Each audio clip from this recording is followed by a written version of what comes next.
Happy New Year, everyone. It ain't post-COVID. Happy post-riot. You know what I'm saying? We trying to survive in these really weird, crazy times that we're in. See if we can just manage to maintain our sanity, and peace and blessings to all out there who are blessed to have woken up this morning and have another stab at this thing we call life. I apologize about the sun glare. I can't control the sky. You know what I mean? So let's do the best that I can. Today I want to talk about MCs. Maybe you want to contribute yours. I'm going to contribute mine with some explanations as to why they are in my top five. Now, I'm a fan of basketball, right? Michael Jordan, as the greatest baller ever, I don't have a problem with that. Definitely greatest scorer and probably greatest all-around baller ever. But you can make a case for Magic Johnson, as well. I always loved Dr. J because I'm older and he was the original Michael Jordan. You know, these things are debatable, but these are all greats. They're all greats. And there's others too, obviously, Larry Bird.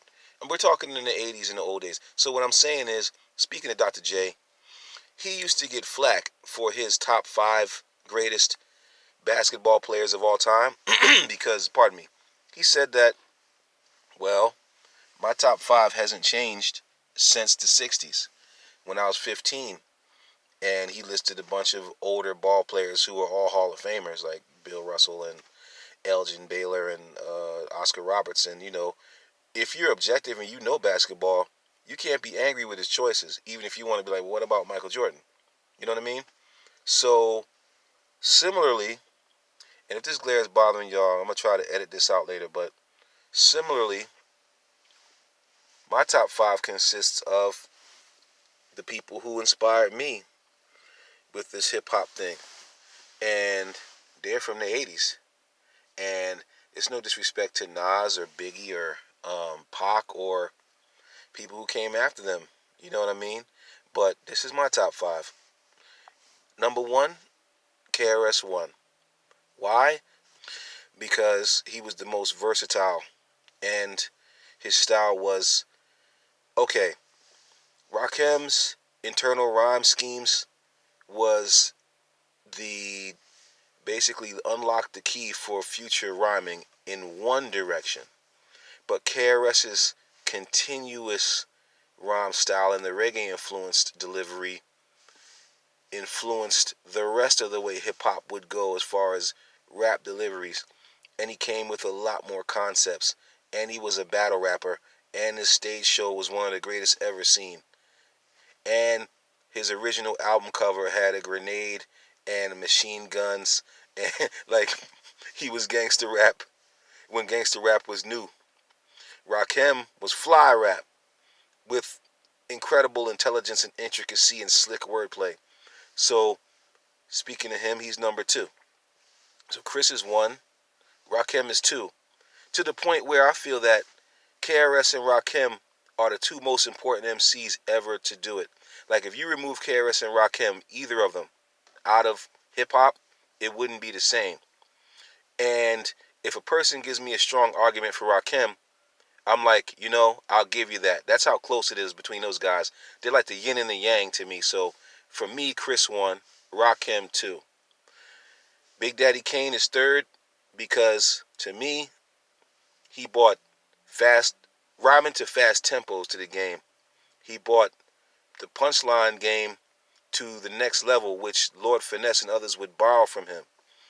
He could dance. His stage show was ridiculous, too. And his sense of humor.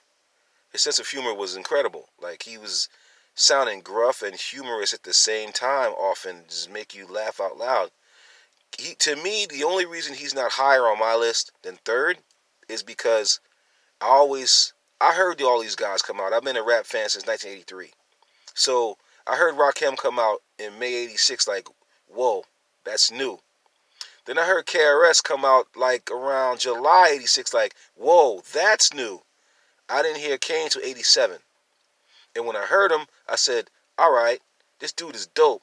But he sounds like he took a little of KRS and a little of Rakim and added himself to it. So, still, he's one of the most influential MCs of all time. because of the way his swag was and the way he put his words together. He's a monster. I love him. Long live the Kane. So Kane's third. Fourth, his boy, Kool G Rap.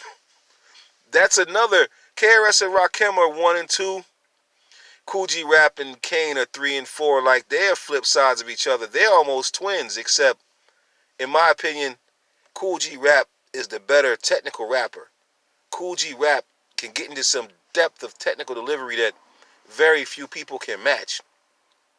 Even back in the days, he had that capability. If you're ever lucky enough to hear the raw remix or the raw version with him and Kool G Rap on it, Kane is even iller than on regular raw.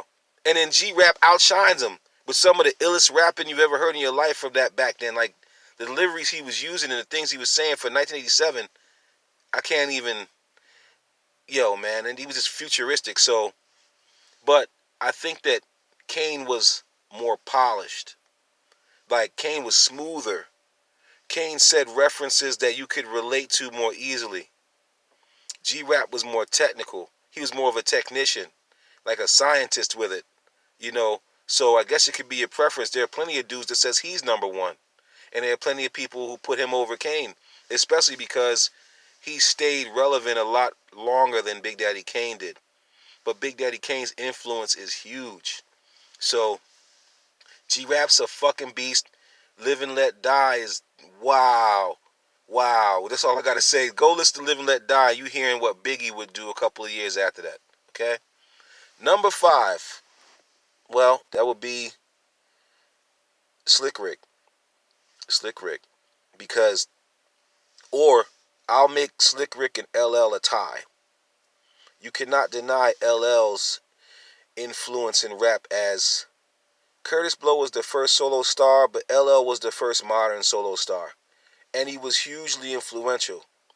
Until KRS and Rakim came out, people were trying to be him because of his roll of the tongue style. Not roll of the tongue, but da da da da da da da da da da da da da da da da. Like, that was new. That was new. And it was dope. And he had an energy. L had the energy. But Slick Rick, he was the opposite. Like, everybody, I apologize for the interruption, but back to what I was talking about with Slick Rick and LL as fifth. Because LL bought the energy. LL bought a new approach to rhyming, which was much more modern than Run DMC and Kurtis Blow and Houdini Fat Boys brought to the table. Even though Tila Rock, he was influenced by Tila Rock, so he was doing it. LL made what Tila Rock did more accessible. So, he gets the points for that. Slick Rick, like I said, was the opposite. He was laid back. His swag was on 10. He is probably the true punchline pioneer, because on Lottie Dottie, some of the things he was saying, like, she grabbed me closely by my socks, so I broke the hell out like I had the chicken pox. You had never heard anything like that before in your life. In 1985, that was just, mind melting that somebody would put their words together like that. So those two dudes are hugely influential as well. Obviously, Slick Rick influenced people to do voices, and he set the bar very high for storytelling, to the point where no Slick Rick, no Dana Dane, no Just Ice LaToya, no Kool G Rap's train robbery, many, no, what is it, I got a story to tell, Biggie, like, many story raps that you could think of. The father of that was Slick Rick. So, that's my 5. KRS, Rakim, Big Daddy Kane, Slick Rick, Kool G Rap, Slick Rick, and LL. So, if you guys want to contribute who your top 5 is and explain why, feel free to do so below in the comments. But I wish everybody a great day, prosperity, stay safe out there. Peace.